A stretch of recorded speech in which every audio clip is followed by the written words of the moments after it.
How the Grinch Stole Christmas by Dr. Seuss.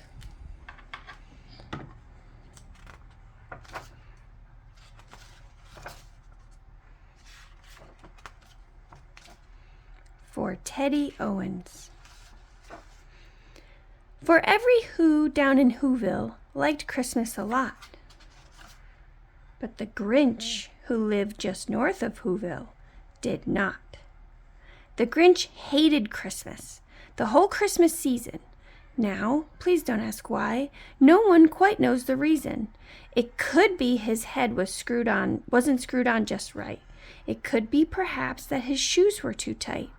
But I think that the most likely reason of all may have been that his heart was 2 sizes too small.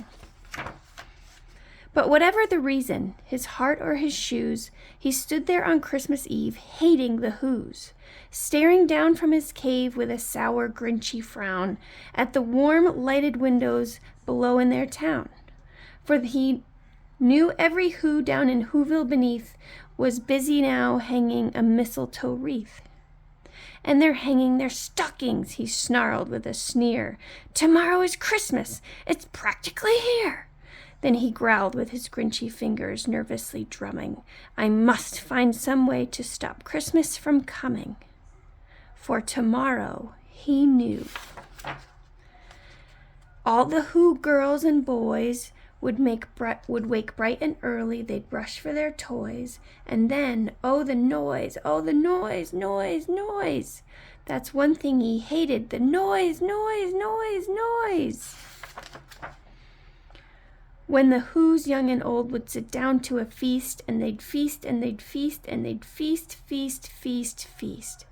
They would feast on Who pudding and rare Who roast beast, which was something the Grinch couldn't stand in the least. And then they'd do something he liked least of all.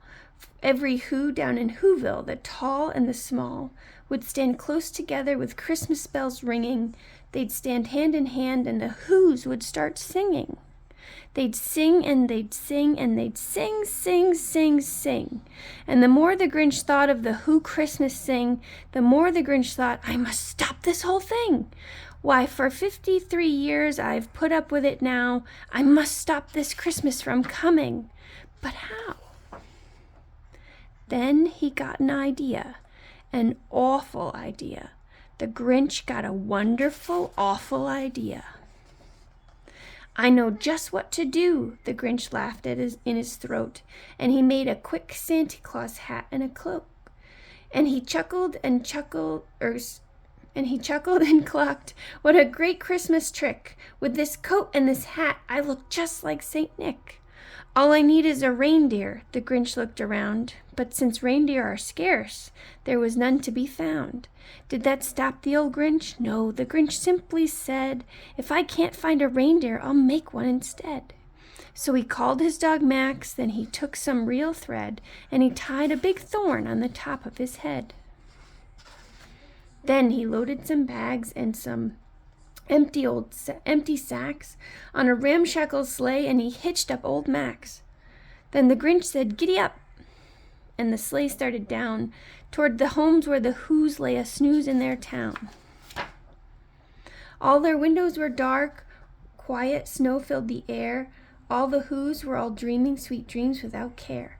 When he came to the first little house in the square, this is stop number 1, the old Grinchy Claus hissed, and he climbed to the roof, empty bags in his fist.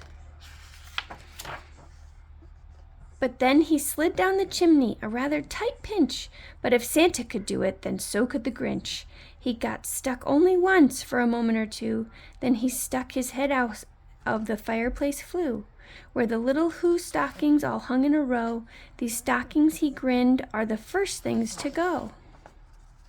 Then he slithered and slunk with a smile most unpleasant.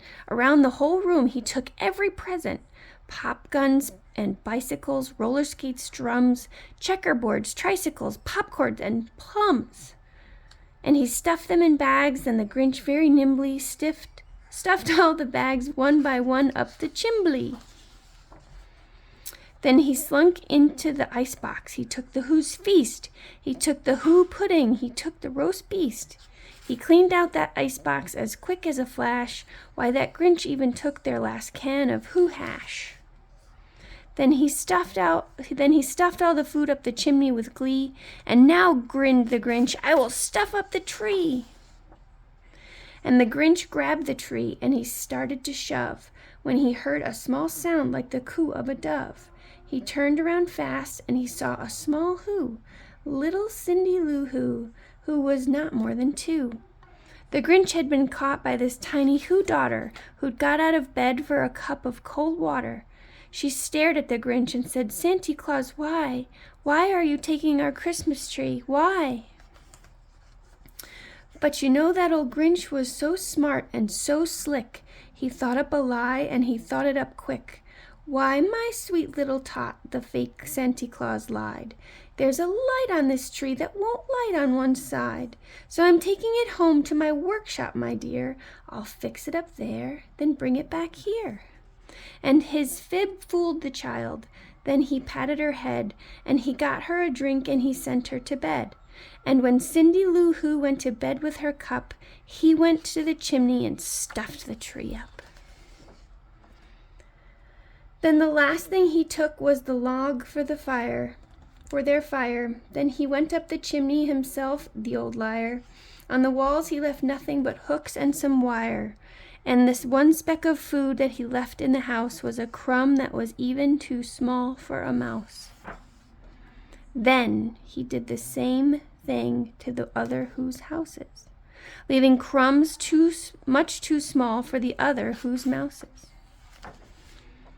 It was 1/4 dawn, all the Who's still abed, all the Who's still a snooze, when he packed up his sled, packed it up with their presents, the ribbons, the wrappings, the tags, and the tinsel, the trimmings, the trappings. 3,000 feet up the side of Mount Crumpet, he rode with his load to the tip-top to dump it. Pooh-pooh to the Who's, he was grinchiously humming. They're finding out now that no Christmas is coming. They're just waking up, I know just what they'll do. Their mouths will hang open a minute or two. Then the Who's down in Whoville will all cry, boo-hoo. That's a noise, Grinch the Grinch, that I simply must hear. So he paused, and the Grinch put his hand to his ear. And he did hear a sound rising over the snow. It started in low, then it started to grow. But the sound wasn't sad. Why, this sound sounded merry. It couldn't be so, but it was merry, very. He stared down at Whoville. The Grinch popped his eyes. Then he shook. What he saw was a shocking surprise. Every Who down in Whoville, the tall and the small, was singing without any presents at all. He hadn't stopped Christmas from coming. It came. Somehow or other, it came just the same. And the Grinch with the Grinch feet ice cold in the snow stood puzzled and puzzling. How could it be so? It came without ribbons, it came without tags, it came without packages, boxes, or bags. And he puzzled 3 hours till that puzzler was sore. Then the Grinch thought of something he hadn't before. Maybe Christmas, he thought, doesn't come from a store. Maybe Christmas, perhaps, means a little bit more. And what happened then? Well, in Whoville they say that the Grinch's small heart grew 3 sizes that day. And the minute his heart didn't feel quite so tight, he whizzed with his load through the bright morning light. And he brought back the toys and the food for the feast. He himself, the Grinch, carved the roast beast. The end.